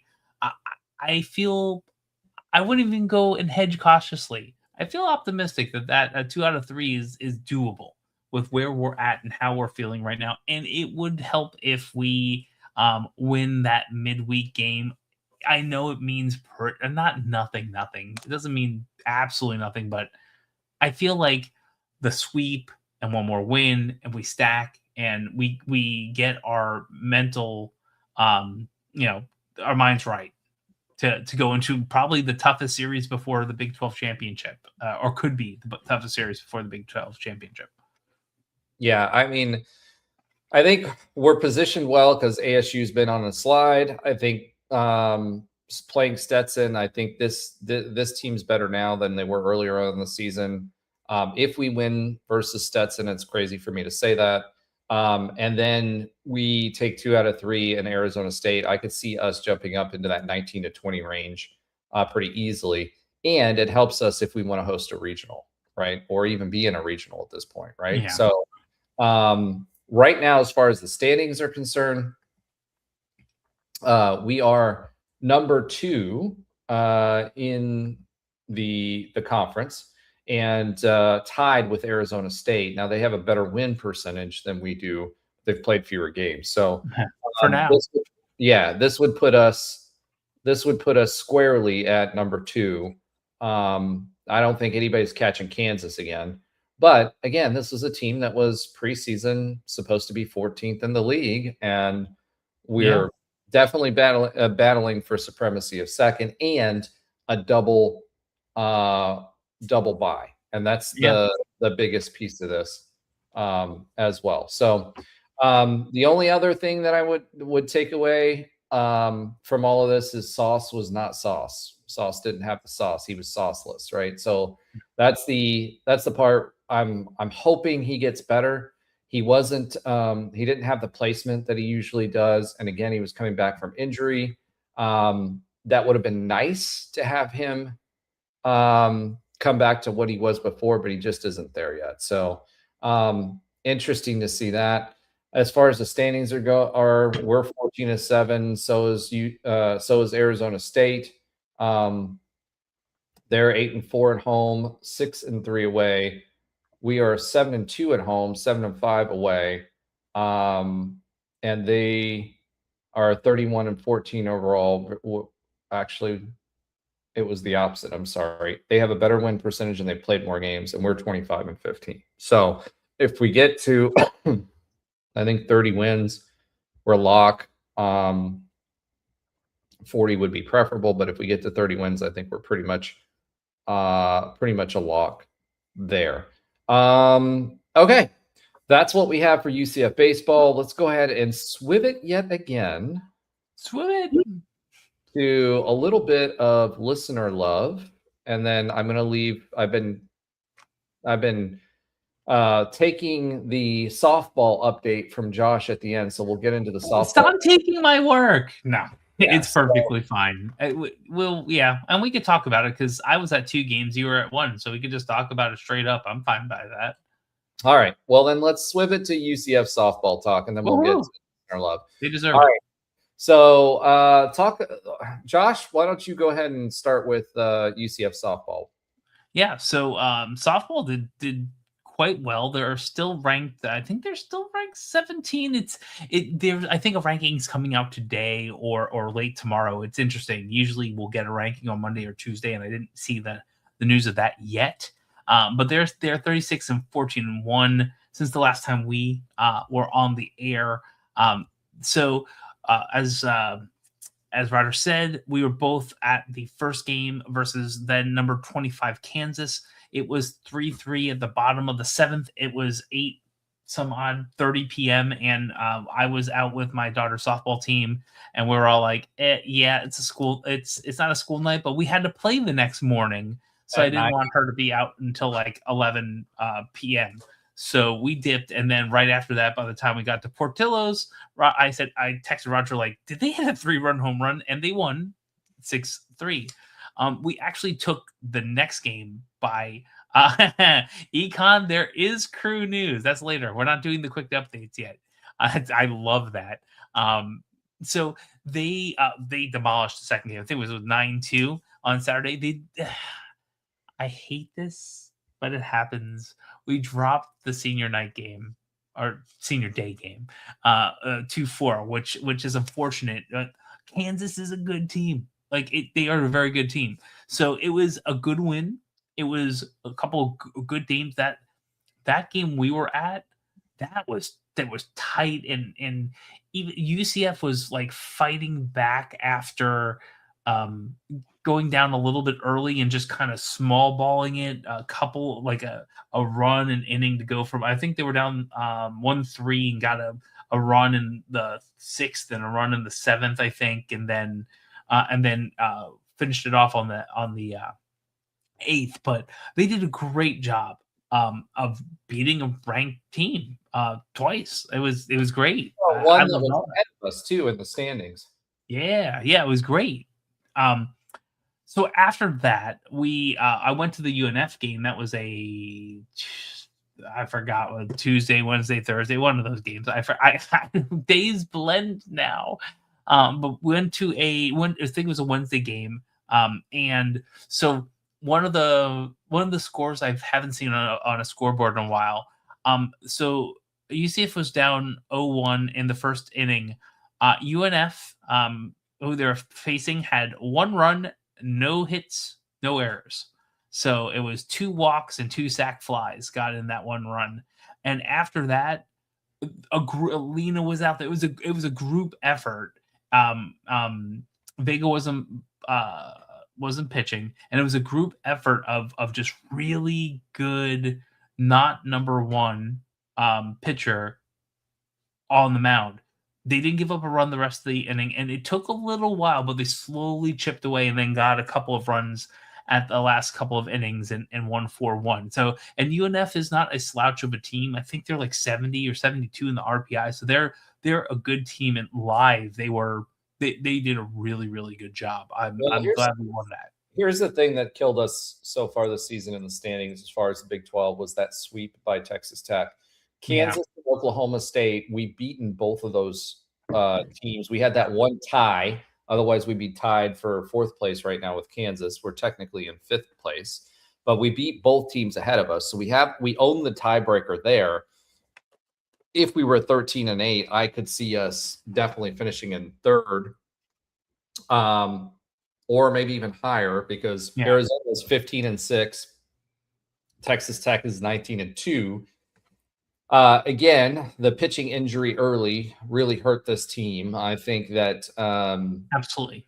we'd be in a better position if that were the case. All we have left now, though, is Iowa State in the regular season. So we've got the series this weekend at Iowa State to try to fight for that last spot. We do have the tiebreaker. That one tie is kind of killing us for us to be in third. I think we would be in at least fourth and probably finish in third had that not been the case. So, because Oklahoma State was a pretty good team, Kansas is a pretty good team, but we would be ahead of both of them. So we are probably, unless something is weird, we're probably going to go at least up one. I was just trying to see. Arizona is playing Utah, so that's probably not going to be who knows. But Kansas plays Oklahoma State, so if we win even one and Oklahoma State sweeps, or like there's the tie is not helpful, which we would have beat them if we had one more inning. Utah, but I think we'll be in the top 4 by the end of the weekend is my guess. And here's the other thing is, hosting the regional, that was the thought process there too. It'll be interesting to see what we do in the tournament because again, the pitching is the problem, right? Yeah. Because we have Vega. But that we're going to be in a regional. The question is, can we host one? And that's going to be dependent on, I think Iowa State right now, they are like 8-13. So I would not be surprised if we didn't sweep them. If we do sweep them, I think we at least win the series. But if we do sweep them, because we are away, that would, I think, will definitely lock us into fourth, probably into third place going into the Big 12 tournament. But the Big 12 tournament will determine whether we host or not. That's the big thing there. Yeah, if we have a shot of sweeping Iowa State and Oklahoma and Kansas, we have more than a shot. I think we have. Yeah, I'm with you. I think it's kind of important because if we can get into the third spot, which I swear if that tie makes the difference between fourth, fifth, and third is facing Texas Tech or not. Yeah, that's straight up. If you get to the bottom of the bracket, you might be able to make your way out and not have to play Texas Tech. You're probably going to face Arizona, and I think that's okay for us. This is by the way, Arizona's really good too, and they always have a really good women's softball. I agree. Team. No, I agree, and I think we're doing well against them too. Like I feel like we can be competitive against them. And again, this is all in Oklahoma City too, by the way. So there's a little bit of fun with that going on. Let's hope we sweep this weekend. I love how you just glossed over the other 2 games that were in the middle of it, unless you want to talk about it. I'm just trying not to cough all over because my voice is starting to go at this point. You're good. We can be tight about it. And yes, and we're going to my segment soon too. We can gloss over those duplicitous 0-7 losses. I mean, I don't know. We got, I think it was like 4 hits all weekend. Like that was ridiculous. It was, yeah. It's not all weekend. They're good. They're good. I expected us to be a lot more competitive, but I mean, they're good. They're not that. And I don't mind the off-topic thing if you want to get to that after. Yeah, let's talk about that. Like this is an interactive show, right? We've had a bunch of people chime in. So let's talk about this. Ryan Roy 8409, thanks. Welcome to the show. And he says, off topic, I felt a big connection to football up until 2017. Now it's hard to get vested. I miss the old days. In the current landscape, we will never win a conference championship or anything big. Agree. Okay, so let me ask a clarifying statement. Well, let me ask a clarifying statement. Are you saying you were heavily invested until 2017 when we went undefeated, or up until that 2017 season, meaning in 2016 when everybody was booing Mackenzie Milton at the Cure Bowl, which I was there for? So I'd like for you to clarify that. He says, need to get pumped up for upset wins and be happy, or is that loser mindset? Okay. So let's tackle your first one. Yeah. In the current landscape, will we never win a conference championship or anything big? Agree or disagree? Josh? I think it's going to depend on a mix of Moneyball. This is the 2017-ish. I think it's going to depend on a mix of both Moneyball and the quarterback. I think Indiana was a really good team, and Mendoza put that team over the top. And if you threw Mendoza into 2 or 3 other teams, they might have won it all too. So I think where we're at right now, and this is as someone who I started going to UCF football games in 1998, which was Culpepper's senior season. And that even back then, when we were trying to fill the bowl by hanging literal bowls from the trees off of the brand new student union on the walkways. Like this is me almost 30 years ago. Jesus. So this is my fandom. And it was hard to go through 2005. It was hard to sit in the Citrus Bowl and go through 17 straight losses. And 15 was hard too. I was there for that. And no, there was a lot of times. 2015 was hard too, and Ryan, you were a part of that as well. I think a couple things are going to happen, and this is where I think we go. I feel like the connections are a little bit harder because the team rotates a lot of the names because of how we're at now. And my hope is that even with what Coach Frost is saying now, that they don't have to coach effort this year, which I'm hoping that we get to where there is a little more stability in the roster, not completely, where we have a mix of one-year rentals and people like Malachi Lawrence who are here for a little bit longer and grow and grow and grow, and we can have a mix of that, which might make you feel more connected. I'm hoping. And we could talk about the will we ever win if you want to talk about your That's what I want to talk about. Yeah. There. Will we win a conference championship or anything big? I think the answer is yes if. I don't like ifs, but if we hit the right quarterback and the team is led as a team, going through the program, doing the things Frost did the first time he was here, I think you have to have a quarterback and you have to have a good enough line. I think if it's like the NFL at this point. And do we have the funding to get the people who are tweeners that we coach up? I think it's going to, I will say it's 2026. I will be 50 in a few years. God, what the hell happened? By the time I'm in my early 50s, I think we're going to win a conference championship in something big. That's my guess. Give it 6 years or less. All right, so I'm going to go more optimistic, even though I'm usually the more pessimistic person on the show. So to answer your question a lot more succinctly there, Ryan, I do think...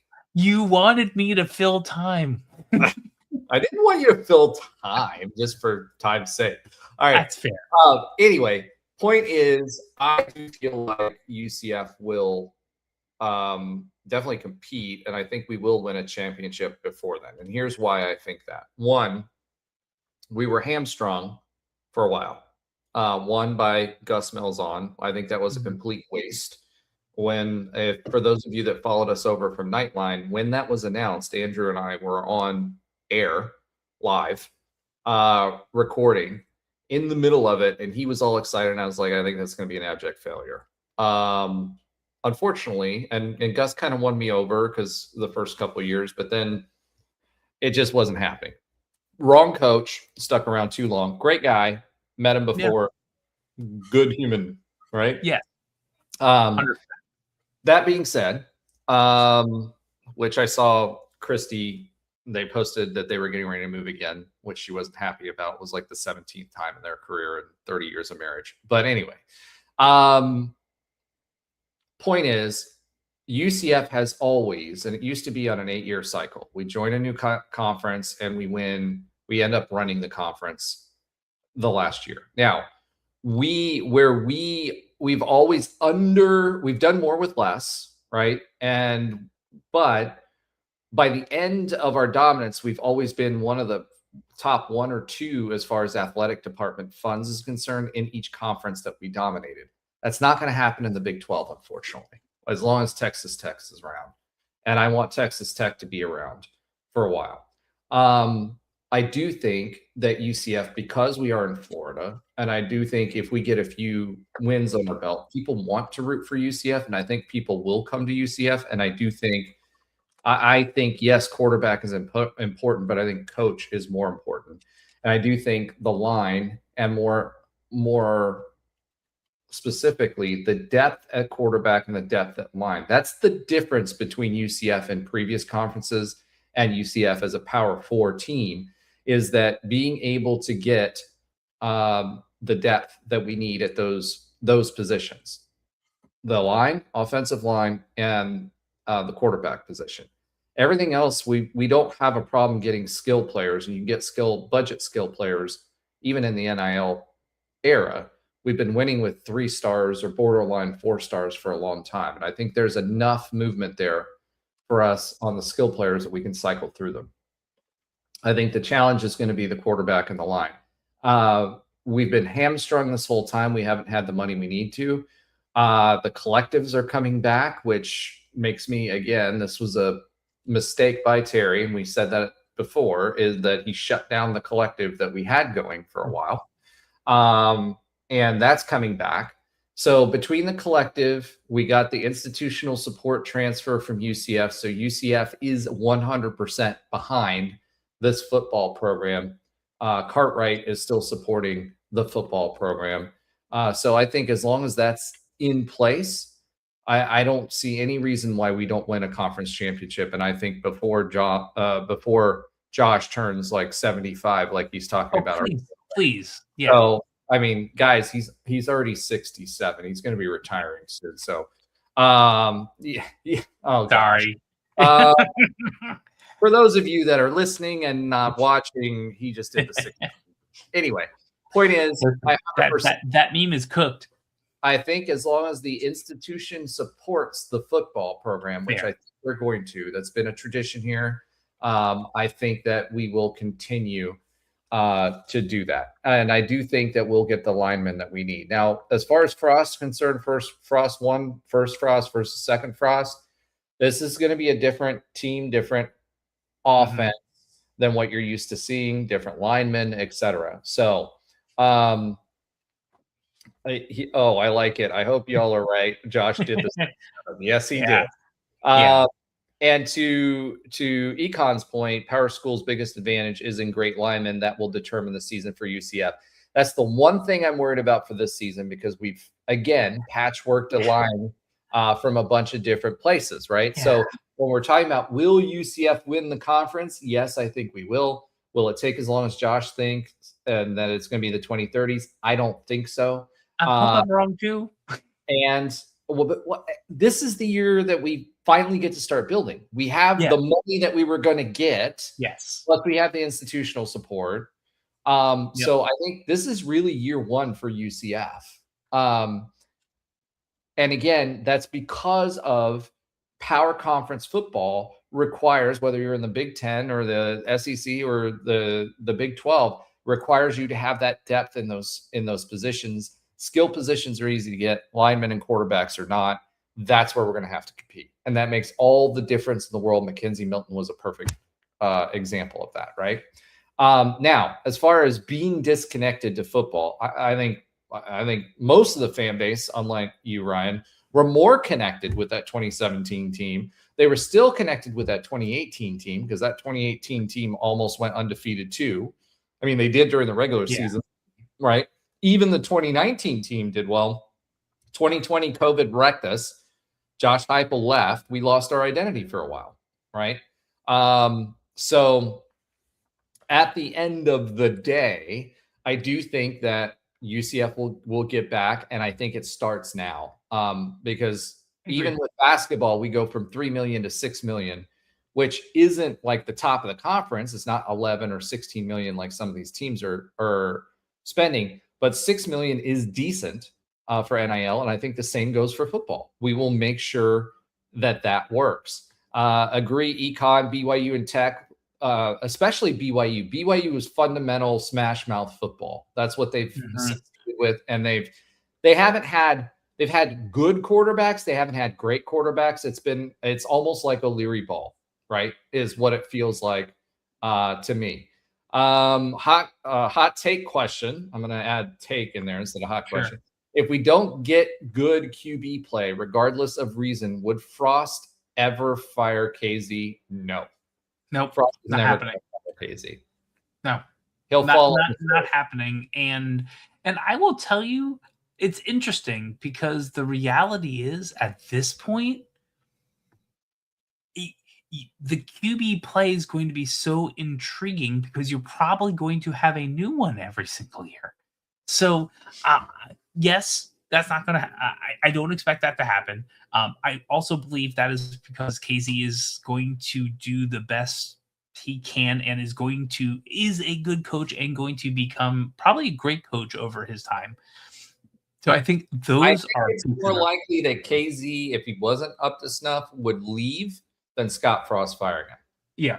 And I do think that KZ has the right stuff to be a successful quarterback because he had it mentally. Oh, yeah. But physically, he wasn't superimposing. 5'10", $170, $180. Yeah. And he's running around there and making it happen with arm angles and all that other stuff. I think that's the stuff that's going to make him a successful QB coach. I think he's also going to be an offensive coordinator because he can mentally read defenses, understand concepts, and make quick decisions. And if he can teach quarterbacks to do that, he's going to be very, very successful because it's all about the speed of the read when it comes to power for football. Because as a defense, you can take certain things away, right? But you can't take it all away.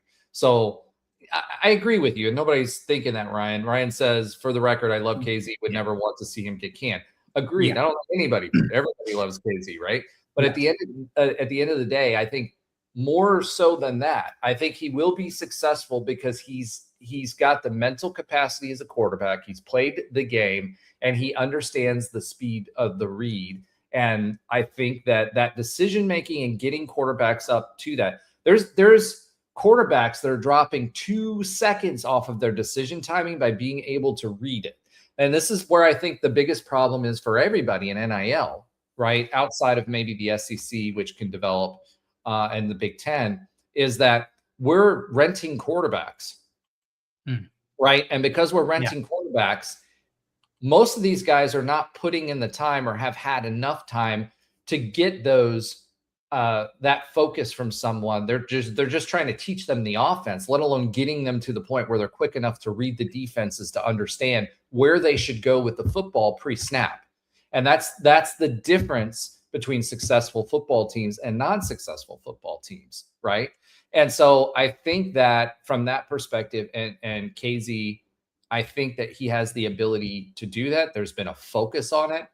There was a focus, we didn't have exactly the most mentally fast processing QBs the last 2 years, and that includes a certain QB that I wish the best for, who went to the Owls, and I hope that he beats this out of a certain green steak producing.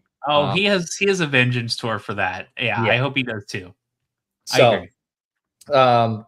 So anyway, that's my take. That was me being long-winded, but Ryan, thank you for the question. That was not this. That's what this is intended to be, right? That was a good question. That was not directed towards you. It was more about, do I think that KZ will be a successful QB coach and eventually offensive coordinator? And I do think he will be for those reasons. And we've got 12 minutes left, Josh. So sure. Let's keep. I can do my part pretty succinctly. And to answer your question, Econ, yes, I think he can because he does the work with the mental reps. Econ asked, can AB play Frost fast when he needs to? Yes, I think absolutely enough at his previous stop to prove that too. And all he's been taking is pretty much mental and probably shell reps right now. So no, I think AB is the right player. Let's make sure he can be the main person for the entire season. Well, yes, that's the big thing, and I do think that AB. The other thing about AB is he has the confidence and he puts in the work, right? Yeah. Like work, unlike Yeah. some of the other QBs that we've had. Okay, Okay. Let's go ahead and swib it one more time. Thanks, Ryan. Yeah, thank you so much, Ryan. Keep them coming. Keep joining. All right, listener love. So a little bit of listener love to Ryan and obviously Econ and our good friend who always chimes in too, MD Night 2016. Now we've lost some of our good friends along the way, but thank you for contributing to the show. We love it when you guys do that. All right, so listener love, thank you everyone for supporting us. I know we've been off for a couple of weeks. Thank you for helping me. Yes, Ryan, typically every Tuesday at 9:30 Eastern, we do the show. The last couple of weeks we didn't for various reasons. Bring your tacos. Yeah, Econ says didn't go to any bowl games for a decade and a half early on, and my response was part of that was not joining a conference until a MAC. Shaking my head. And UCLA, stupid UCLA game. And Econ comes back and says, but after the first year in the MAC didn't do well. There were others. We should have been a bowl team, but we weren't part of a conference. That's why we didn't go. That's true. You're right too. Yes. But after the first year in the MAC, we didn't do well enough for a bowl bid anyway. So dumb to fire Kruzek over some faked class attendance lists. I knew that most were lists on us. While FSU, Miami, and UF were exonerated for rapes, murders. Okay. Well, yes. And UNC was doing fake classes. And we're demonetized. Not that we were. Remember, we were the non-power team at the time. Correct. And Ryan, thank you so much for that. We appreciate that, but we actually, on purpose, do not monetize the show. So I appreciate you doing that and saying that. So shout out to you. Cool. Wish you all had a donate button. We don't take donations because we do it for you and for all of us because we enjoy doing it. All right, Rockers7889, who's obviously a UCLA fan. So the team faded down the stretch of the season, got streaky. That's good enough. We've been off for 2 weeks.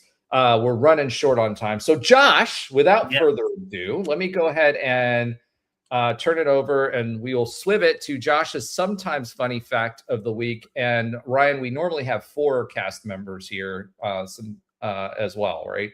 So between us and a few more. I'll do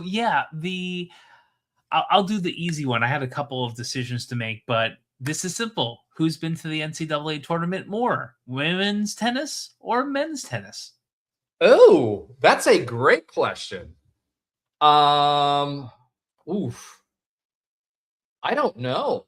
I'm going to say women's tennis has been to the NCAA tournament more because they were more successful until recently I remember. And if you are correct, how many more times do you think? 3. Pretty close. So the women's team have been more successful than the men's team, although the men have gone for the last 3 years in a row and have are hosting, which we'll talk about in the next segment. The women's team have been to the NCAA tournament 11 times, the men 9. So it's closer than you think, but still, you are correct. The women's team has been classically better, and the men's team has been killing it. It is great to have USTA in our backyard. That is one of many reasons we're doing well. Because it's going to be hosted here. All right. We got less than 7 minutes. All right. I can do it. So let's go ahead and swib it. Swib it. To a quick update on other UCF sports that Alan and Andrew do not watch and probably Trey too, but that's okay. And yes, we have a Easter egg in there if you actually read that. So let's go with go Josh. Quick update on UCF sports. I will put on my announcer voice. No, I won't. The still number 15 men's tennis team is now an NCAA first and second round host right here in Lake Nona in Lake Nona.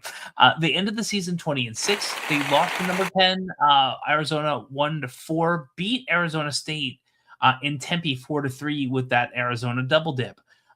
So they also oddly enough, they beat Arizona State 4-0 in the Big 12 tournament in the quarters and lost to number 9 Arizona 3-4 in the semis. And it was I know it was close too, because it was down to the last, it was 3-3 and we were, it was a 1-1 game, and we lost at the end like 4-6, 4-6. So they are going to have the first round. That's going to be against South Carolina State on Friday, May 1st at 5 p.m. And then they will take on, if they win, either Stetson or Florida on May 2nd. Your number 21 ranked women's tennis team, they ended the season 20-4. They won what I am calling the Appalachian Double Dip Road Trip. That was at Cincy, on the edge, not exactly, but adjacent. Beat Cincy 4-0 and beat West Virginia 4-2. They made it to the Big 12 championship, and they beat number 37 BYU 4-2 in the quarters. They beat number 26 Arizona 4-2 in the semis, and lost to number 23 TCU in the finals for the championship, 1-4. Unfortunately, that was not a team we faced in the regular season. For all of that work, they are on the road to Raleigh, and they're going to go face Navy on May 1st at 2 p.m. And a match, if they win, versus NC State or Morgan State if they win. We talked about your softball team, so we talked about them going to Ames. They're going to be playing on the 1st, 2nd, and 3rd of May at 5 p.m., 2 p.m., and noon Eastern, respectively. The Big 12 championship, like we said, is the week afterwards, starting on May 7th in Oklahoma City. The men's golf finished 8th at the UNC Collegiate and is also 8th at the Big 12 championship. Right now, the fourth round ends tomorrow. It starts tomorrow at 9 a.m. And of course, it's going to be done as if you are live now with our listeners. Women's golf finished 3rd in the Big 12 championship with Mila Jureen, Mila Jureen winning the individual title. She carded a 72, a 71, and then jumped 8 places on the final round with a 66 to win, the highest the team has ever placed in the Big 12 tournament. And for you, Econ, let me know if you've heard this one before. Number 11 rowing dominated the regatta again. This time, only 4 out of 5 boats won it all. They actually, number 2-4 final lost by 0.3 of a second. Yeah, I know exactly. The next 3 regattas coming up. We have the Princeton and Penn at May 2nd at 10:45 a.m. The Big 12 Championship is in Sarasota, and then the NCAA Championships are in May 29th. We'll be doing well in most of those. Last but certainly not least, Coach Chiff gets a 3-year deal. She'll be with the Knights until 2030. And if I could have told you that about a month ago, I would have. All right. Well, I guess that was the end of the show. It's usually a little bit longer, so I start the daydreaming music a little bit earlier. Just want a quick shout out to everyone who participated tonight. Thank you for dropping in, especially since we've been out. We screwed that up. Well, we didn't screw it up. We just had things to do. But we appreciate all the support. Make sure you like, subscribe, tell your friends. Go Knights, and charge on. And see, Ryan, this is the time where I get to pontificate about the ideas of life and everything else. And we figure out if anyone ever listens to the end of